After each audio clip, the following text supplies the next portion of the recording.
में सबसे पहले जो सेट है वो है दैट इज फाइनाइट सेट। तो फाइनाइट सेट क्या हुआ, set which element are countable. तो ऐसी सेट जिसके एलिमेंट काउंटेबल होंगे उसको हम कहेंगे finite set.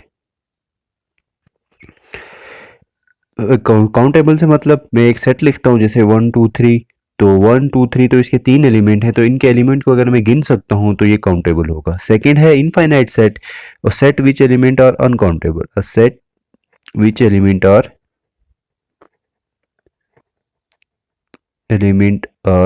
Uncountable.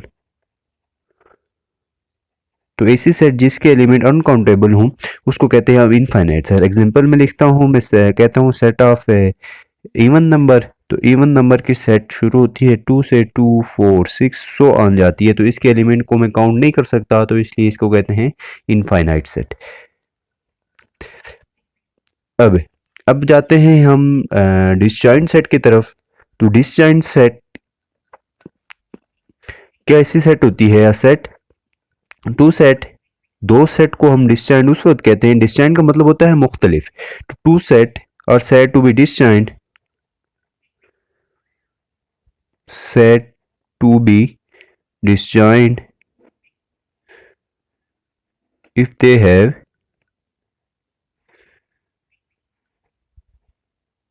no common element। अच्छा, ये डिसजॉइंट और ओवरलैपिंग सेट जो हैं ये हमें टॉपिक में जो हमारे पास यूनियन और इंटरसेक्शन का है वेन डायग्राम में, उसमें हमारे पास यूज होगा, तो इसलिए हमने यहाँ पर इसको स्टडी किया है। तो इसकी एग्जांपल ये है कि अगर आपके पास ए सेट हो 1 2 3 और बी सेट हो आपके पास 4 5 6, तो इन दो सेट में कोई भी एलिमेंट ऐसा नहीं जो एक दूसरे को कॉमन हो, तो इनको हम कहेंगे ये सेट जो हैं वो हैं डिसजॉइंट सेट। उसके बाद हम बात करते हैं सिंगलटन सेट की। तो singleton set, set having one element, set having one element.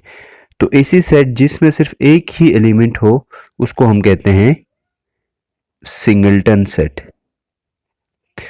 इसकी एग्जांपल ये है कि आप यहाँ पे 1 लिख लें, ए इज इक्वल टू 1। तो कोई भी ऐसी सेट जिसका एक एलिमेंट हो उसे हम सिंगलटन सेट कहते हैं। उसके बाद एम्प्टी सेट कहते हैं a set, set having no element, set having no element. तो ऐसी सेट जिसमें कोई एलिमेंट ना हो उसे कहते हैं एम्प्टी सेट। तो एम्प्टी सेट को हम शो करते हैं खाली सेट के साथ या फिर फाई के साथ। तो ये इनकी रिप्रेजेंटेशन है एम्प्टी सेट की। और लास्ट डेफिनेशन है आपके पास सेट की टाइप्स में ओवरलैपिंग। तो सेट हैविंग, ये डिसजॉइंट और ओवरलैपिंग जो है ये सेम सेम है, यानी डिसजॉइंट में कोई एलिमेंट कॉमन नहीं होता और ओवरलैपिंग में एटलीस्ट वन एलिमेंट कॉमन होता है। टू सेट और said to be overlapping if at least one element is common।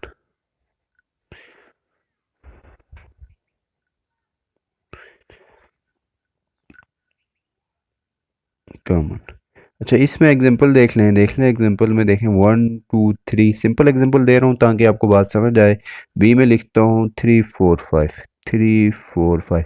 इसमें एक एलिमेंट भी कॉमन हो सकता है, इसमें दो भी कॉमन होते हैं, इसमें सारे के सारे एलिमेंट भी कॉमन हो सकते हैं। तो ये था सेट एंड इट्स टाइप। तो नेक्स्ट लेक्चर में हम पढ़ेंगे सबसेट एंड इट्स टाइप।